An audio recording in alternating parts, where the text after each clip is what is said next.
1913. I'm Deb Carson.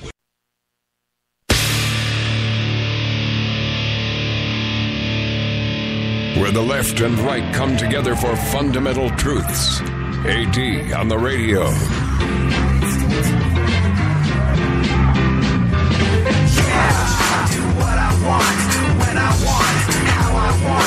Every day you're going and working, running that rat race at that pace and that place will leave a bad taste for anyone, everyone. You need to be strong. You need to be strong in your own mind and your own actions and your own convictions. And here's why. Do you ever look at something as ugly as racism or bigotry or prejudice or anti-Semitism or homophobia? You ever look at something like that and wonder how on earth that kind of intolerance exists in this day and age? When you hear about it, when you hear about racism, when you hear about race riots, you're like, isn't this supposed to be my grandfather's problem? Wasn't this supposed to be done with years ago? Wasn't this Abraham Lincoln's problem? How does that exist? Why is that still part of the narrative in this country and all over the world? Because intolerance can be comforting. How? Well, look, a clearly defined set of rules can be comforting. Clear-cut right and wrong, black and white. No shades of gray. No having to think for yourself. A simple narrative for a simple mind. These are comforting, simple, easy to understand things, and they make you feel like you're doing the right thing in a society where hard and fast, easy to live by rules are tougher and tougher to come by. That's attractive. People love to be able to fall back on this stuff. People love to not have to think. People love to feel like they're doing the right thing because they're told they're doing the right thing. It says so in the Bible. What, you mean? That collection of allegorical stories with no known author in which man has been arrogant enough to interpret the word of God that can be twisted to support pretty much anything that you want it to? Seriously. Twisted to support pretty much anything you want it to. Give me an egregious, awful act, and I'll find you a Bible verse and a way of interpreting it that supports it. Go on, go right ahead. Go pick your poison. Anything from genocide to incest to torture porn to sending me your money. I can find a Bible passage that helps me tell you it's God's will, and you should not only do it, but you should feel great about doing it because it's the right thing to do. The Bible is great. Don't get me wrong. But it's yours to read. It's there as guidance for you. Just never, ever let someone twist it into an excuse for doing anything that harms anyone else. If anyone ever opens a Bible, quotes something to you, and uses it as an excuse for harming someone else or taking away their rights, you walk away because they're an idiot and they're evil. It says so in the Constitution. Oh, what, you mean that totally and completely infallible document that has always been right throughout the history of the nation? You know, except for those 27 times when it was deemed to be wrong, so it had to be corrected. What were those corrections called? Oh, yeah, amendments. Yeah, it's the Constitution. Personally, me, I'm a constitutional American. It's a great document that I believe in. And it's something to refer to on a constant basis. And a great guide and a great definer of the laws of the land. But you never know. 27 amendments in, who says there's not going to be a 28th at some stage in the game? Oh, that's uncomfortable. That means thinking about who we are and what we stand for. And boy, that gets sticky. Can't we just continue to fall back on the old version? Good enough for my grandpappy, good enough for me. Hey, your grandpappy had polio. Your grandpappy thought that tar in his cigarettes was like push-ups for his lungs. And your grandpappy lived during a time when it was acceptable to beat your wife as long as he did so with a stick that was no wider than his thumb. That's where the expression rule of thumb comes from. Maybe we should dig a little deeper. Maybe we should do the work. Maybe you should have some serious thought put into your own personal moral compass, your own idea of right and wrong. I believe you are a good person. I believe we are all fundamentally good people. But weakness is something that is easily turned into evil. That is something that's easily exploited. This is why you must be strong in your mind. You must know yourself. You must know your own moral compass. You must know where its true north points. You got to know this stuff. You got to understand your own sense of right and wrong, because otherwise, if you don't, someone's just going to give you one. And if that seems comforting, it's because it is. Being an adult, that's about making the hard decisions. That's about doing what's right even though it's uncomfortable.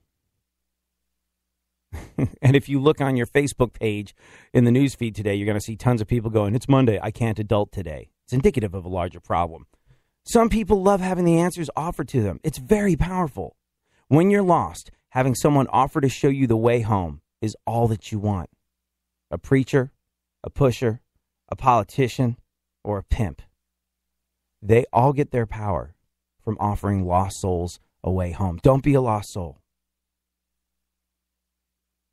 That can be the root of evil. That is what gives evil its power. That is how a failed German art student with a laughable mustache convinced his countrymen that wiping out 11 million people was a good move. That is why you, me, everyone, all of us, we must think for ourselves. We must not take the easy way out. We must not take the easy way out of letting anyone decide anything for us. As we come up on 2016, as we get ready to pull the lever for democracy, as you get asked to vote in a president of the United States of America, and by default, the free world, you must be strong. Weakness of attitude becomes weakness of character. Albert Einstein.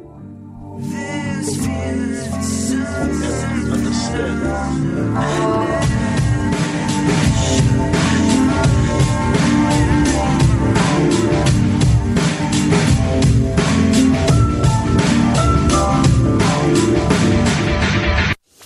iHeartRadio shines the spotlight on Elton John.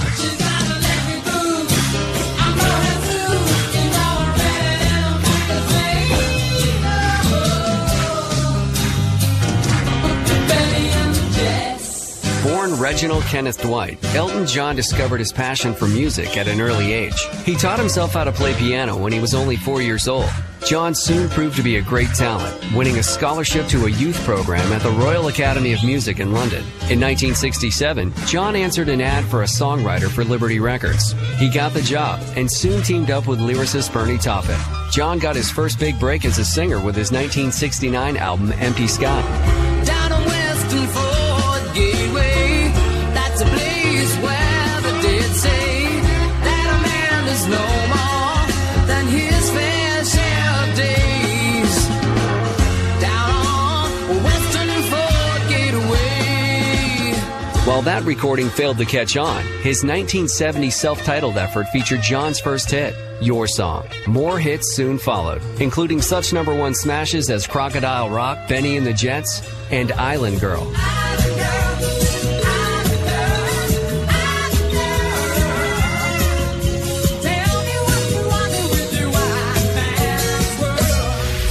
Keep listening to iHeartRadio for more Elton John and all your favorite artists. Check it out, it's the Terminator. Hey, when'd you get back, huh? Did you have to shoot anyone? Why are you so distant? Are you not happy to see me? So what's the deal? You gonna get a job now or what? Why are you being so jumpy? Put all that stuff behind you, okay? No one knows what it's like to come back from Iraq or Afghanistan unless they were there. Join other veterans at communityofveterans.org because we know where you're coming from. Brought to you by Iraq and Afghanistan Veterans of America and the Ad Council.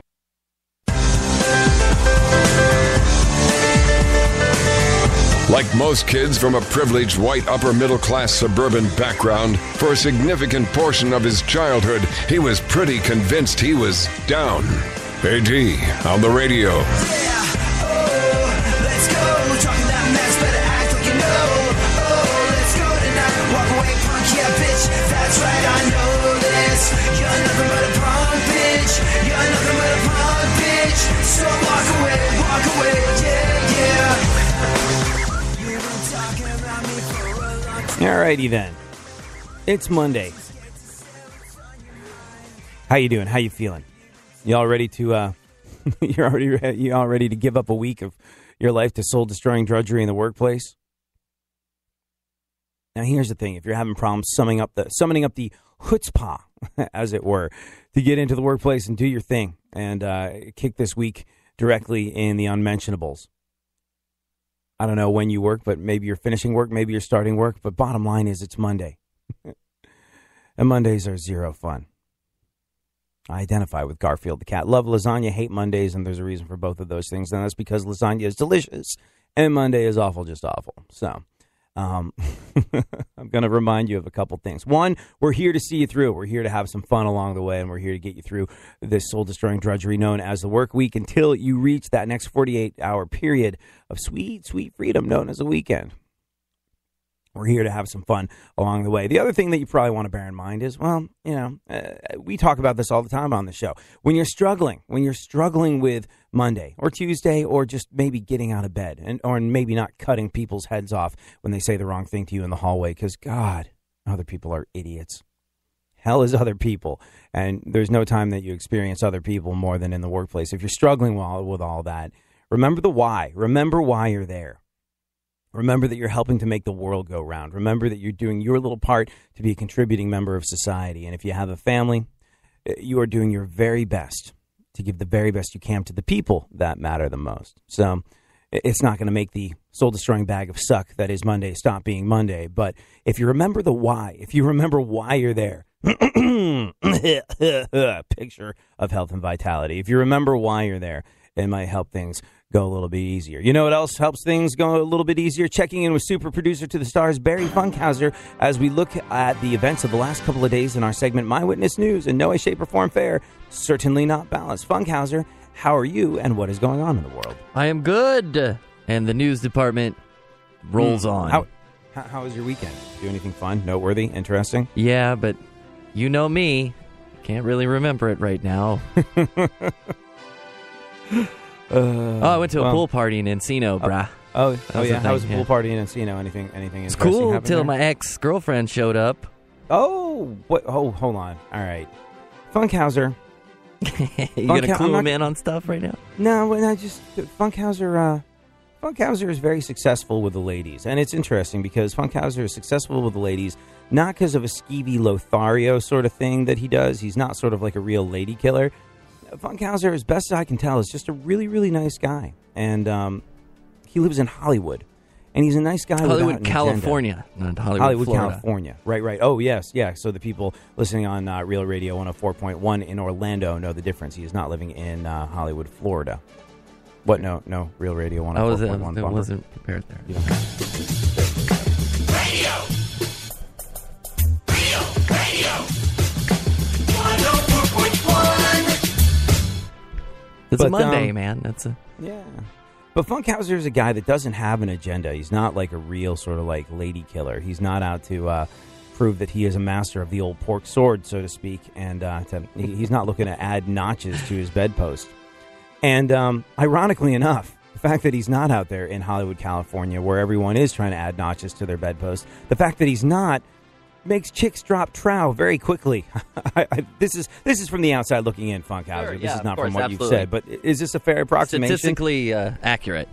You're kind of unassuming, and people go, oh, he's unassuming. He's not trying to get me into bed. Let me get into your bed. It's weird. It's ironic how that works out for you.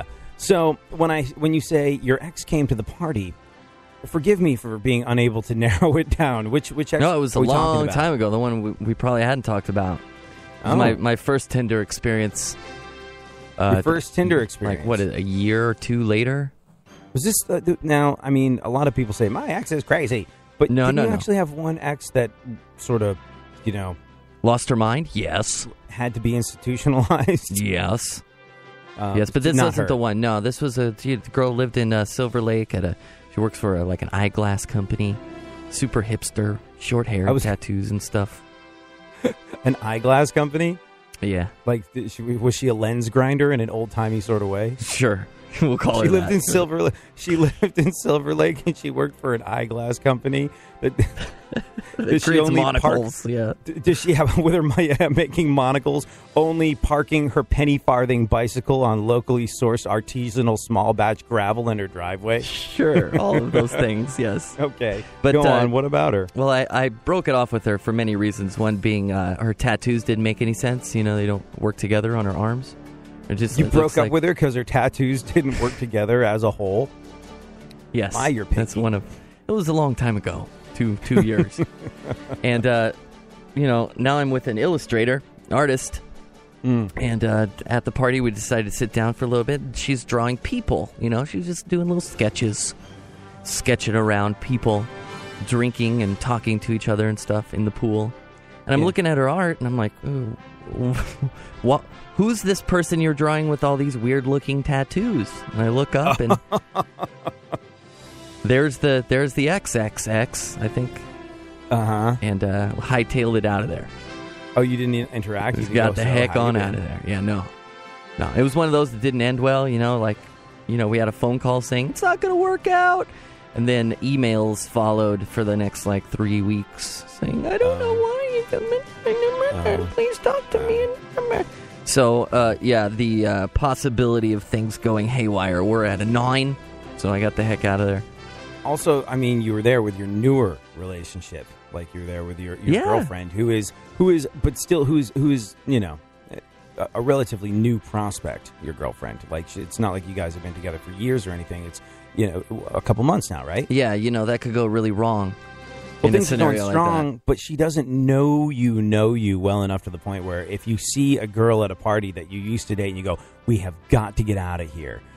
That raises a couple of red flags to her. Seriously? Why? How did it end? What did you do? What did she do? What kind of people have you been with? All sorts of questions going off. Can open, worms everywhere. So how did the current one and only take it when you had to bail with a quickness? Well, we've been there for a while anyway. Talk about leaving. So on our way out, it wasn't a really mad dash for the exit, but it was we have got to get out of here.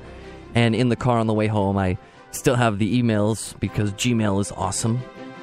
And did a little quick search for first and last name, and I had her go on a little reading exercise as to why we had to get the heck out of there so quickly. And did she understand? Was she sympathetic to your plight? Oh, yeah. She's a good one.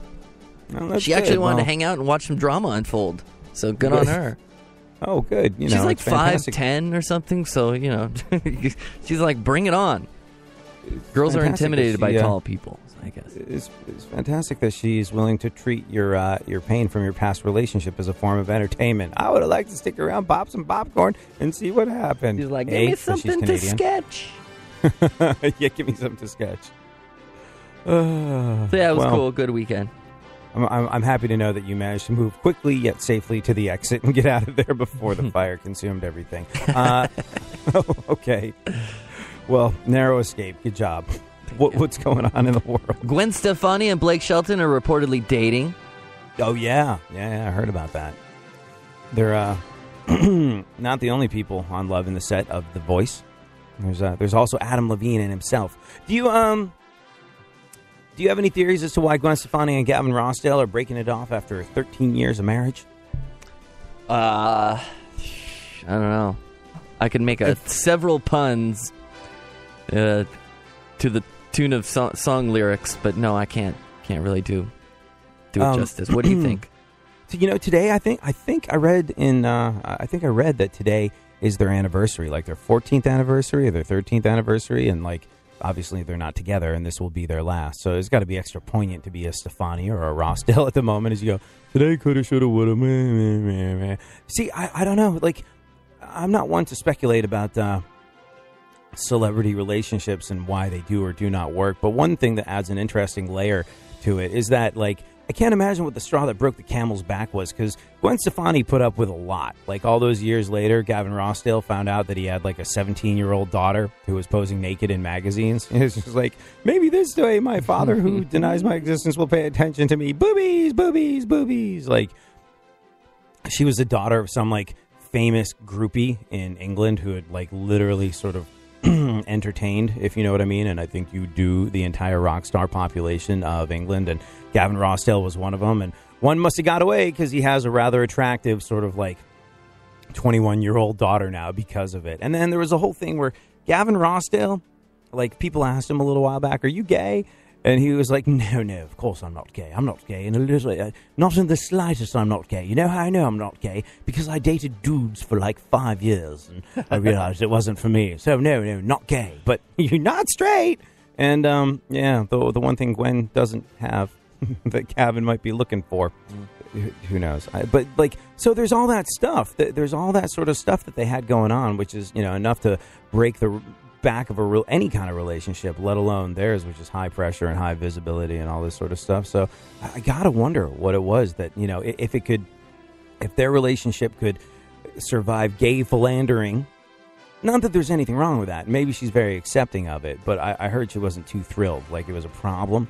And if it could survive, like 20-year-old daughters that come from out of nowhere that start posing naked and saying, Gavin Rossdale's my dad, and if it could survive like the whole sort of like the gay speculation, which apparently got under Gwen Stefani's skin, if it could survive all of that, I wonder what it was that eventually broke the back of the relationship. I don't know. Everything not so zen. I think so. Maybe he was looking for a little male companionship, and she is, after all, just a girl. Go on. Marcus Mumford wants to be a farmer if he fails at music. He's one of the guys from Mumford & Sons, I assume? Yeah, he is the Mumford in Mumford & Sons. Marcus Mumford. He's kind of like the head Mumford & Sons honcho. Wants to be a farmer if he fails at music. Well, having listened to the last album all the way through, start planting the corn, my friend. Go on. Takes 9 months to seed. Betty White will guest star on Bones. Yeah, she will. 200 jokes. You want to know why Betty White is going to guest star on Bones? Because sex sells. Go on. Ah, nice. Carmen Electra is launching a line of personal lubricants. Oh, yeah. Good luck to her. Launching your own business can be a slippery slope. It will be in this case. There's a great selling point for personal lubricants that will probably be ignored by the Carmen Electra line of personal lubricants, which is once when she was married to Dennis Rodman. You remember that happened? That was a thing? Yeah.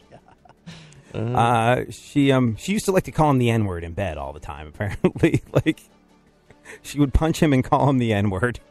That was according to him. Also, this is a guy who's besties with Kim Jong-un. Former besties. Like, I don't think he wants to hang out with him anymore either. They don't hang anymore? Well, whatever the case may be, there's a story about, like, their domestic disputes, like the violence and stuff that sort of, like, may or may not have transpired in hotel rooms.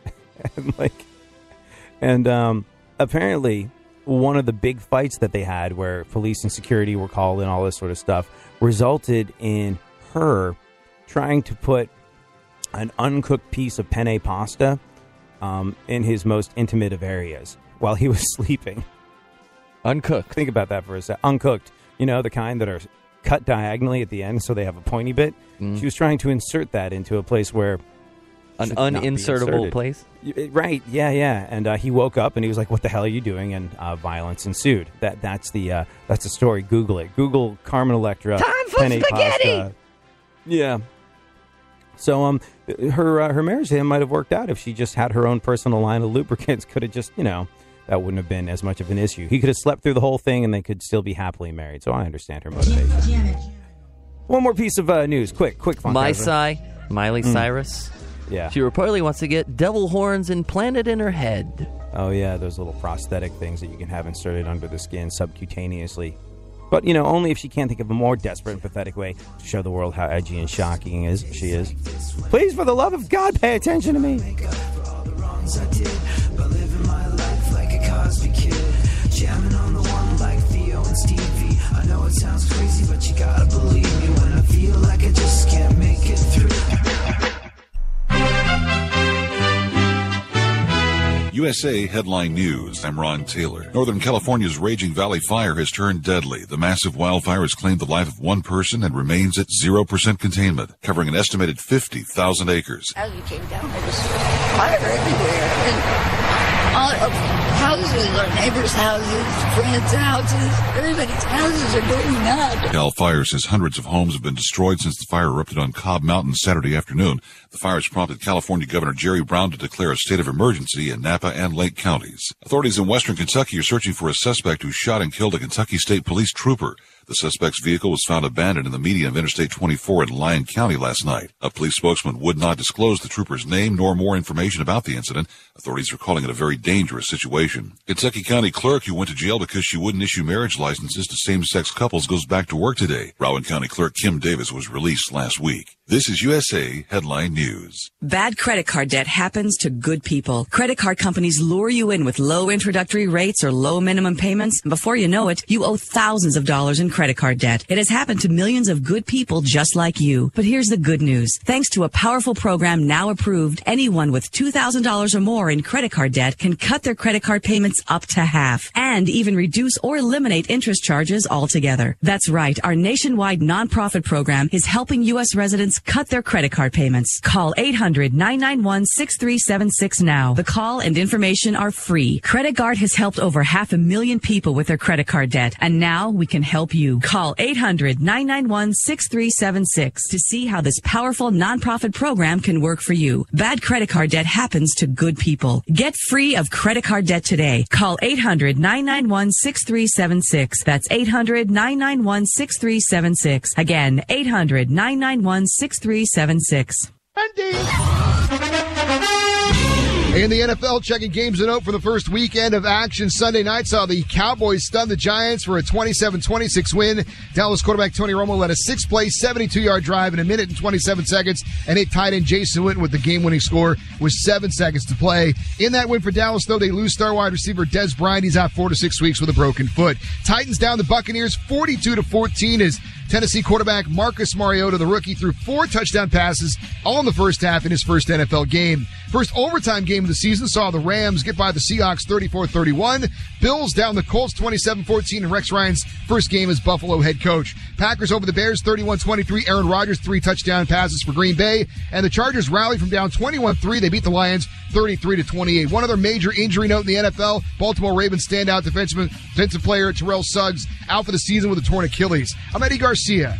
We are Baltimore. iHeartRadio shines the spotlight on Van Morrison. In 1968, Van released arguably the best album of his career, entitled Astral Weeks, noted for its poetic complexity incorporating folk-styled jazz. It was a success on all levels except its commercial response.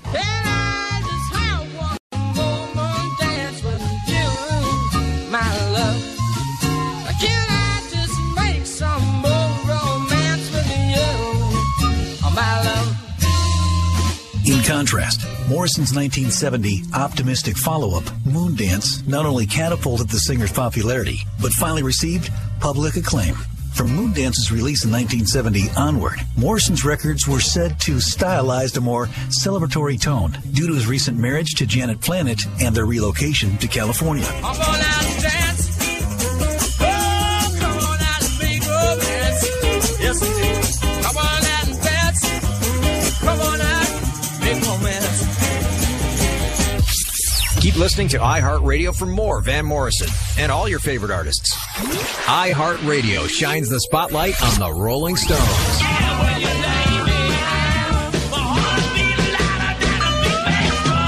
Their album Sticky Fingers in 1971 began a string of 8 consecutive studio albums, reaching number 1 in the United States.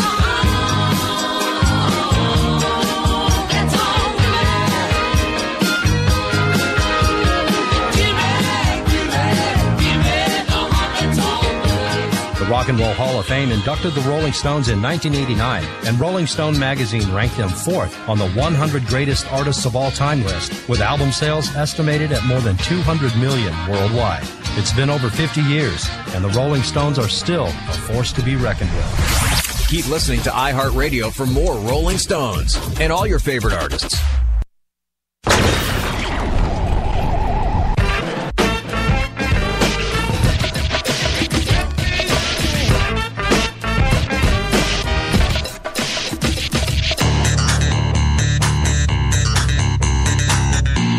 Now, more AD on the radio. Back once again, the ill behavior, delivering and giving you a musical savior. Back once again, it's your boy AD again. Nobody rock a party better than me. Back once again, the ill behavior, delivering and giving you a musical savior. Back once again, it's your boy AD again. Nobody rock a party better than me. You know, it being a Monday, A Monday tending to be that day where you question your existence, or at least a professional part of your existence, going, does it really, cosmically speaking, matter if I don't get up and go to work today? I mean, come on.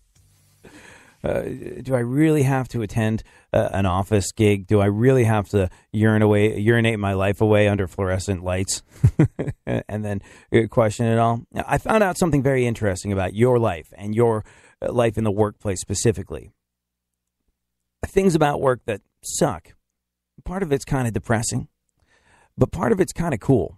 And part of it shows a way forward if you are unhappy in your life of soul-destroying drudgery. And by the way, no matter what you do, no matter what job you aspire to, no matter what it is that you're looking to do to make a living compared to what you're doing now, no matter what your dream job is, your dream job, once you get it, no matter how much more you enjoy it than what you're doing right now, will at some stage in the game seem like soul-destroying drudgery. So bear in mind that the grass genuinely is greener on the other side of the fence sometimes, but when you get over there, you kind of get bored of that green grass. Am I making much sense? I will later after we wrap up the news. What else is going on in the world, Funkhauser? Well, we talked about my Sai getting devil horns. Yes. Hey, a Harry Potter-themed bar has opened in Toronto. Yeah. Think about this. If a Harry Potter bar was made available to you, would you go drink there? Would you? Is that a thing you could go order like a blended muggle, play bar Quidditch or something? I don't know. I do know this, though. I think it's all part of an experiment to keep STD rates down by opening a bar where zero hookups take place. Large collection of adult virgins with plenty of money to burn on alcohol because they don't spend cash on things like dating girls. Go on. 70% of NFL fans would rather watch games a la casa, at home. Yeah. That's interesting because if you're like me and like all my friends, there's a good chance that you're pretty excited about the fact that NFL season is up in full swing. You're pretty excited about that. But ironically enough, when given the choice, 70% of NFL fans would rather watch the games in the comfort of their own home, where you can hang out on your own couch in your underwear and scratch yourself wherever and whenever you want with impunity. And I kind of get that, I suppose. And apparently, 70% of NFL fans want to stay home and watch the game because, well, they're worried about things like getting shot or stabbed or assaulted or mugged or raped. You don't have to worry about that as long as you stay away from the player's entrance. You'll be all good. What else? Donald Trump said no one would vote for someone with Carly Fiorina's face. Look at this face. Have you seen this face here? And now Trump will feel the wrath from the group Ugly Americans Matter. Couldn't print yourself a new face over there from HP, huh? Oh! He doesn't show any signs of slowing down or backing away from, and that's almost why I think his popularity surges out of control and beyond belief and beyond what anyone thought it would be when he first started this whole circus, is the fact that he doesn't back down and he doesn't apologize. He's like, yeah, it's politically correct nonsense. I'm going to say Carly Fiorina as the face of a freaking dog. But anyways, you know what I'm really surprised by? I'm surprised that no one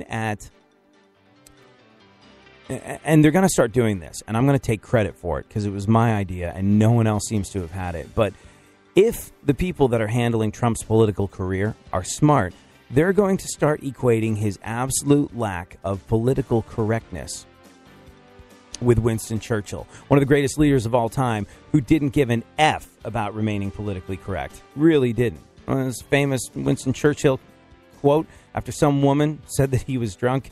He was like, "Madam, I may be drunk, but you are ugly. When you wake up in the morning, you'll still be ugly, and I will be sober." And like that, if that's not Donald Trump, I don't know what is. So if I'm Trump's political team looking to do a little damage control, I start equating all the outlandish stuff that he says with the greatness that was Winston Churchill. Not a problem. There you go. I would appreciate if Trump for president cut me a check post-haste because that's the best idea their campaign's ever going to get. Go on. What else? Donald Trump is not supporting County Clerk Kim Davis's refusal to sign gay marriage licenses, saying we are all at we are a, quote, land of laws, unquote. Yeah. He said Kim Davis has to sign the gay marriage licenses because we're land of laws. And also I think something about what a hideous, high four-headed dog face she is because it's Trump. Go on. A Russian billionaire is building a $450 million yacht. It's nothing. It's pennies to you Americans.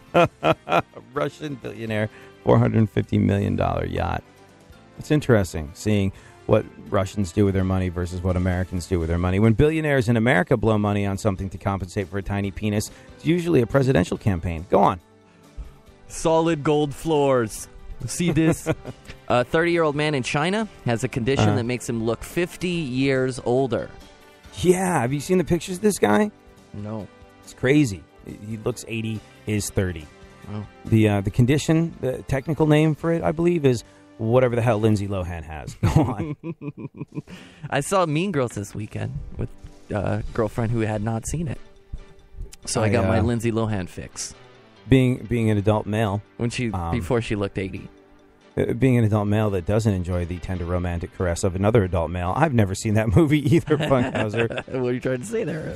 I'm saying that you watched it with a girlfriend in the past is what I'm saying. Yes. Or did you, is Lindsay Lohan... Didn't she make that movie when she was a kid? No. I don't know. I don't think so. Let me rephrase the question. Let me restate the question, sir. Didn't she make that movie when she was... Did she make that movie when she was legal or not? Okay, it came out in 2004. Let's do some math here. Let's okay. become strippers instead. How old is she now? That was 11 years ago. Now she is 29. So she 29. was 18. So you're 18. Yes. Okay, so she was legal. So you're in the clear. You know, one of the creepiest things that I've ever heard a radio host say, and I love this guy. I think he's like immensely talented. It's like Adam Carolla. Did you ever hear where he was talking about knowing that child actors were going to get hot later on in life? No. He talked about Natalie Portman from the Star Wars movies and all the other flicks that she was in. He was like, yeah, when she was like 15, I wanted to kidnap her, put her in my closet, and slide her pizzas under the door for the next 3 years. I was like, oh, God, unclean, unclean, unclean.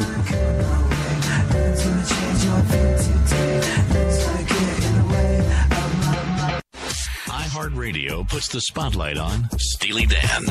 Singer David Palmer left the group and Donald Fagen took over lead vocals starting with 1973's Countdown to Ecstasy. But their next hit was 1974's Pretzel Logic. It also became their third gold-certified album, and the song Ricky Don't Lose That Number became their biggest pop hit, reaching number 4 on the Hot 100. Ricky, don't lose that number. Becker and Fagen preferred writing and producing, causing issues with other members who were eager to tour. Members gradually left the band, starting with Baxter and Hodder in 1974.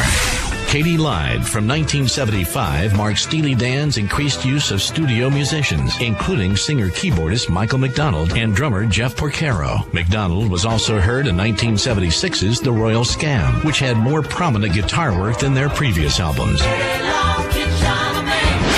Asia from 1977 would become their best-selling album and their first platinum record. The title came from the name of a friend's wife and showed a stronger jazz influence on their musical style. The song Peg was a hit for the group, peaking at number 11. It was also the last album for Diaz, who left the band that year. All things Steely Dan, info, music, and more are on iHeartRadio, keyword Steely Dan. iHeartRadio goes one-on-one with Bob Seger to discuss how having kids has changed his life. It made finding time to write a lot more difficult because they're just so much fun to be around, you know, and they love having me around and you know, you just can't, certain things you got to see, you know, those Little League games and the you know, the soccer and my daughter's cheerleading, acting, you know, singing in shows, both of them, you know, yeah, it's just stuff you can't miss. Keep listening to iHeartRadio for more Bob Seger and all your favorite. Now, someone who everybody wants to punch in the face. AD on the radio. Cause you know you love the sound. Rock the radio, rock the radio, rock the radio, rock the radio, rock the radio, rock the radio. Last time I went away, when I went away over the Labor Day weekend to go on my Garrison Keillor pilgrimage to see one of the greatest radio personalities of all time do his thing. on his home turf for the last time ever while he was on tour, on his farewell tour. Something that I knew immediately was that the hotel I was staying in had an indoor pool. And, yeah. I seem to stay in a lot of hotels that have the indoor swimming pool. You can always tell a hotel has an indoor pool because their lobby will smell like a bucket of bleach. Do you guys have an indoor pool, or did someone just clean up a murder scene? Because my eyes are bleeding, and sometimes they have lounge chairs. Yeah. Who's lounging around an indoor pool?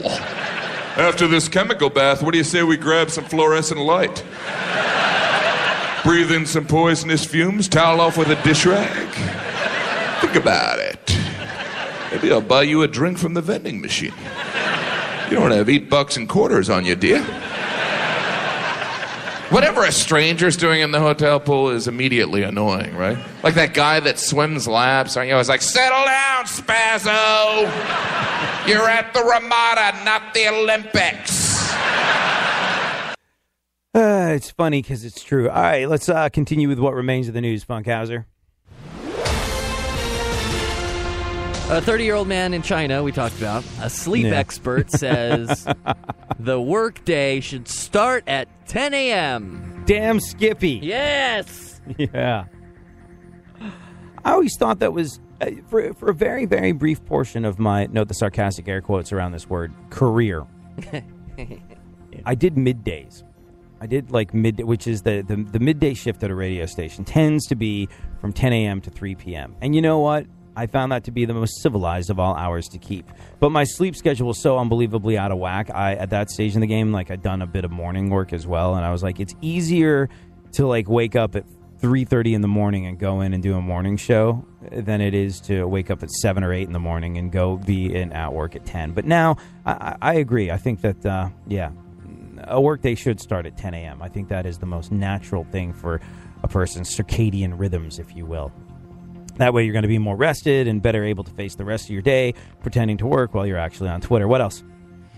An offshoot of the Mormon Church is under fire for making young kids perform manual labor. Yeah. Apparently they got the idea during a mission to a Chinese iPhone factory. Oh, man. Go on. The key to sustained happiness, they say, is religion. Ask those kids doing sweatshop labor for the Mormon Church and see if they give you the same answer. The key to sustained happiness is iPhone 7! The key to sustained happiness is, I suppose, to a lot of people, religion, because churches serve wine and wine contains alcohol, so you're good to go. Happy times are here again. So, work sucks. Doesn't matter what you do. Doesn't matter how much you love doing it. Doesn't matter how you're fulfilling your hopes and goals and dreams. Work sucks sometimes. Maybe not all the time. Maybe you're lucky enough to have one of those jobs where you go in and go, man, this is really cool. This is a lot like what I pictured myself doing when I was a kid. And you know what? Not only did I picture myself doing this as a kid, but as an adult, it kind of lives up to a lot of the kid hype that I created in my mind for it. But it doesn't matter. Does not matter, because at some stage in the game, your job is going to suck. I mean, look, Funkhauser and I get to do what we do. This constitutes a living. We're able to pay off cars and pay rent and a mortgage sometimes. And look at what we do. This is our job. But there's times where it's an albatross around your neck. Nothing's ever going to be perfect. So you're going to be bummed the hell out about your job occasionally. And I found an interesting study giving us interesting and somewhat depressing stats about work. So these are super depressing on a Monday, but there is a very important piece of advice I'm going to give you at the end, and a very important piece of advice, a light at the end of the tunnel, so to speak. So if you're struggling with the beginning of your work week, listen up. This is for you. Monster.com polled 1,500 people about work, careers, raises, and retirement. And here's what they found out. 1 in 4 of us will never be promoted. Never. You think you're diligently keeping your head down and being an asset to the organization that you work for, figuring that good things will happen to good people who work hard and do what's expected of them? Not going to happen. Life, sadly, and this drives me crazy every single day because this is how I live my life. I'm very sort of old school and very sort of principled, and I believe in a meritocracy, meaning that if you achieve, if you accomplish, if you are consistent in your achievements and accomplishment, if you're doing your job and doing it well, you should get promoted. But 25% of us never will be. 1 out of 10 people haven't been promoted in the last 10 years. Almost a third of us have had to change professions because they felt stuck in a rut that they couldn't get out of. Just completely bailed on years of hard work that you spent building up something because you felt stuck in a rut like you weren't going anywhere. And chances are you weren't. 1 in 12 people quit their job because they thought their industry was dying. That's 8% of us. And you know what? In this digital age where there's a very good chance you're going to get your job outsourced to a robot in a different country, that's a legitimate concern. And 1 in 20 people straight up hate their career. Hate it. Now then, depressing as that is to hear on a Monday, there's a couple of very important things. What does make us like our job? 2 big things that came through are feeling like you matter to the company and viewing your coworkers as friends. So hopefully you've got a fun work environment. Hopefully you get along with people. That's a big deal. And hopefully you feel like you matter, like you're making a difference. Now here's a piece of advice that I was talking about. And this comes from people who are retired, who had this to say to younger generations in the workforce. All that stuff, all that depressing stuff, you can change it by asking for a raise or a promotion if you think you've earned it, that is. Now then, what they're basically saying, these old-timey folks, is that, well, look at the statistics. 1 in 4 of us will never be promoted. 1 out of 10 people haven't been promoted in the last 10 years. And these are probably people that, like me, foolishly believe that life is a meritocracy, that you should be able to look at your achievements and have other people look at your achievements, and you will move up whatever ladder you're hoping to move up. That's not always the case. In fact, as it turns out, in many instances, 1 in 4 never going to be promoted. Never will be the case. Your hard work will not be noticed. See, if you play an integral role to a company or any kind of organization, you know what they don't want you to do? Go anywhere. They don't want that vital cog to fall out of the machine. And so it becomes incumbent upon us, the way we talked about at the beginning of the show and the way we talk about all the time on this show, to make things happen for ourselves. You got to go for it. You can't just wait for a boss or a supervisor or some numbnut above you that's just trying to get home because their girl cooked and it's souffle and it's about to fall, and they're going to scream at them if they're not not seated at the dinner table by 7:30. They're worried about their lives. They may appreciate you. They might feel like, oh, good, so-and-so's on the job. I can trust it. It's going to work. This is going to be fantastic. I don't got to worry about it. Sweet, I'm going home. If you're one of those people that allows other people to think, sweet, I'm going home, they've got it covered. Well, that's great. And you're doing your job and you're doing it well. But it is not part of the other person's mental subtext, your supervisor's or your boss's mental subtext to promote you. They want you where you are. You give them that reassurance of, sweet, I can go home. So it's like absolutely everything else in this world that we talk about on this show on a regular basis. If you're looking for your boss, or if you're looking for a politician, or if you're looking for some kind of elected official, or the city, or the state, or anything or anyone outside of you to change your life, to make your life different when you wake up in the morning, then you are on the road to disappointmentville, population U. It's you. It's not your boss. It's not an elected official. It's you. You are the captain of your own ship. You steer yourself wherever the hell you want to go. Not to sound like an overly touchy-feely, encouraging new age parent, but you can do it. Whatever the hell it is, you can. And I say this not because I think you're so great. I mean, you probably are, but I see straight up morons, idiots, people that I can barely believe get through the day, be successful, and move up in the world. Why? Because they're the smartest. Why? Because they're the best. Why? Because their work is excellent? No, none of the above. But because they actively put effort into going, I want more. And I'm not telling you to be a self-serving, selfish person. You're making the world go round no matter what you're doing. If you're performing a function in society, you are helping, you are contributing to the fabric of America. Just by showing up and doing your job and stimulating the economy, you are serving your common man, and that's fantastic. But don't let it out of your sight that it's you that you got to drive your own self forward. You got to figure out how to get yourself out of the situation you're in if you're unhappy and take some action. Doesn't matter how low you are, doesn't matter how miserable you are in your current job, doesn't matter how heavily this Monday is weighing on you. And hopefully it's not. Hopefully you love your job and you're being treated well and you're in line for a promotion, or you just got promoted, or whatever the hell the case may be that makes you happy and satisfied. But if you're not any of these things, get a plan and start working toward that plan. Figure out what it is you have to do to get where you want to be. And then consistently just take action. And bear in mind, you're serving yourself. And I don't want you to think that's, I'm encouraging you to be a narcissistic idiot and self-serving and all of the above, but you have to work to make yourself happy. If you're not cool with yourself, you're not going to be cool with the people around you. You're not going to go home, kiss your husband, your wife, your girlfriend, your boyfriend, whatever, and be like, I'm stoked to be home because I'm so satisfied and happy at work. I don't take that stress of watching my life get flushed down the tubes home with me. And be a miserable bear to the people around me? No, if you're not happy in your day-to-day existence and you're not going to be happy at home and you're not going to be the best version of you can be for the people around you, this is not about being selfish. This is about recognizing who you are and where you're headed so that you can be the best version of you, whether you're in the workplace or whether you're at home. Be the best version of you.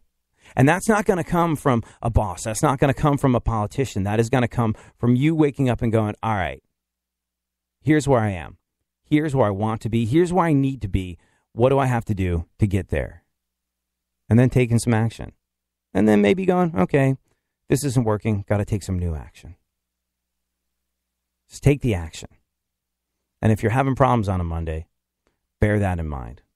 You're a contributing member of society. You're doing something that helps the world go around. You're supporting your fellow man and the fabric of America. Good job. You're there. You showed up. All of that is taken care of by you just being there and performing your function. Now think about you and where you want to be, because it's only you that is going to get you there. Thank you so much for hanging out, being part of our radio family. I'll be back tomorrow. You and I will do this all over again. In the meantime, you can tweet me at ADSXE and tweet super producer to the stars, Barry Funkhauser, at Funk FM. I just hate you so much. I wanted you to know. I just hate you so much. It's time for you to go. You know how a lot of times you feel like it's cool to turn the other cheek and give people the benefit of the doubt even when they don't deserve it. And sometimes you feel good about yourself for being the better person and doing that. Well, this is not one of those times.